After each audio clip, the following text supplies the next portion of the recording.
A video game should ideally be first announced 6 to 10 months before it is actually released. A game that will be released within a year is always well revealed by Capcom. This brings the gameplay video and trailers closer to the final result. The majority of other game publishers and creators don't, though. Nintendo, PlayStation, and Xbox are all guilty of releasing games much in advance of when they were supposed to be finished. While this could contribute to the enthusiasm, it could also result in disappointment if the game differs significantly from what was depicted or implied.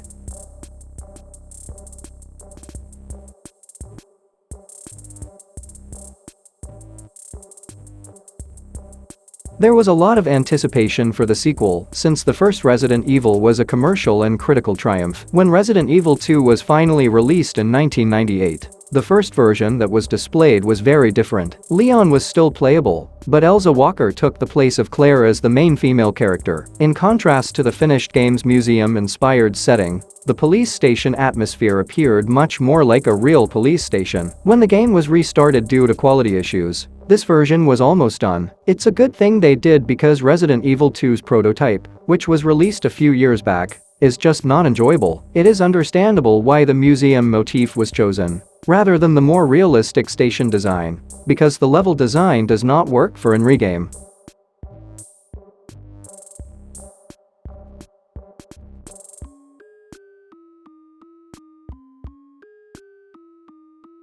Aliens Colonial Marines is the one that led to a lawsuit among several disputes over the years involving trailers and gameplay video that did not correspond to the finished product. Aliens CM's excellent performance at E3 2012 was nothing like the final game, similar to Cyberpunk 2077's pre-release. It makes sense that the console versions would be outdated by 2013, as those platforms were, but even the PC version had been totally neutered. The next generation textures and Watch Dogs were at least hidden in the code and could be activated with some skill. Randy Pitchford insisted repeatedly that the video depicted actual gameplay. It is simple to understand why this resulted in a lawsuit, given the lack of in-print disclaimers that are typical in today's gameplay displays.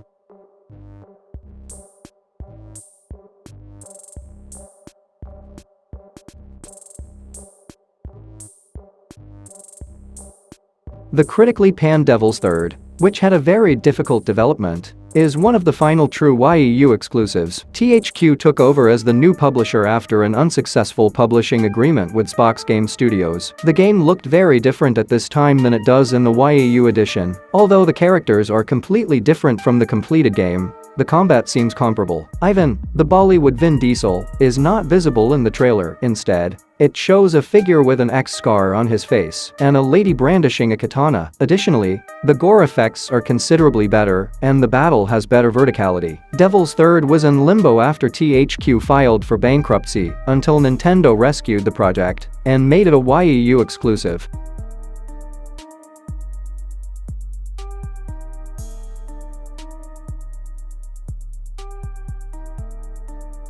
The Last of Us's gameplay display at PAX Prime and E3 2012 was really spectacular. The AI appeared to be next-gen before the era even began, as you could actually watch Joel changing the gun's ammunition. Even though the finished product is one of the best video games ever made, many people were upset by the differences between it and those gameplay demonstrations. In comparison to many other games, the AI wasn't even close to what was depicted. There is never a typical enemy in the game waiting to ambush you. The game was excellent overall, and at least shared a similar aesthetic. However, the AI fell short of expectations.